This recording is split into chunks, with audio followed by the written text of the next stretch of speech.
ម៉ាក់ដែររវល់អត់សូវមានពេលធ្វើអាហារពេលព្រឹកហើយនឹងចង់បានអាហារសម្រន់ឲ្យកូនញ៉ាំពេលកូនឃ្លានណាខ្ញុំសូមណែនាំទិញនំប៉័ងមកធ្វើដូចខ្ញុំមកនំប៉័ងនេះពេលបាយយើងលោតភ្លើងហ្នឹងយើងដាក់ចំហុយនៅក្នុងបាយទៅហើយដែលសំខាន់នំប៉័ងហ្នឹងអត់ឆ្អេះទេណាសាច់នំប៉័ងគេឈ្ងុយហើយទន់ល្មើយនំប៉័ងហ្នឹងយើងអាចខ្លះសេបានមួយអាទិត្យខ្ញុំកំងក៏ធ្វើអត់មានស្នូលទេអញ្ចឹងជារបស់ខ្មែរយើងសុទ្ធសាធណាតើយើងកំងបានអ្នកលក់ក៏ធ្វើឲ្យហើយច្រកថងមកស្អាតស្អាតឲ្យយើងអញ្ចឹងឥឡូវនំប៉័ងឆ្អិនហើយខ្ញុំបើកគម្របឆ្នាំងឲ្យបងប្អូនមើល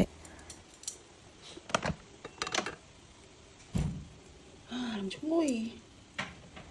អាពណ៌ស្វាយហ្នឹងត្រាវពណ៌លឿងហ្នឹងល្ពៅអាពីរទៀតហ្នឹងអីគេទេអ្នកខ្ញុំអត់ចាំភ្លេចបាត់ទៅតែវាឆ្ងាញ់ដូច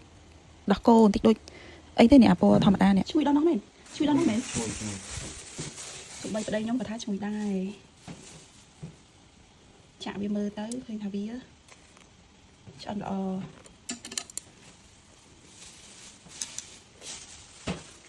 នំប៉័ងទៅនេះនំអីស្គាល់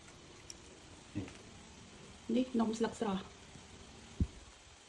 ណាមិនស្គាល់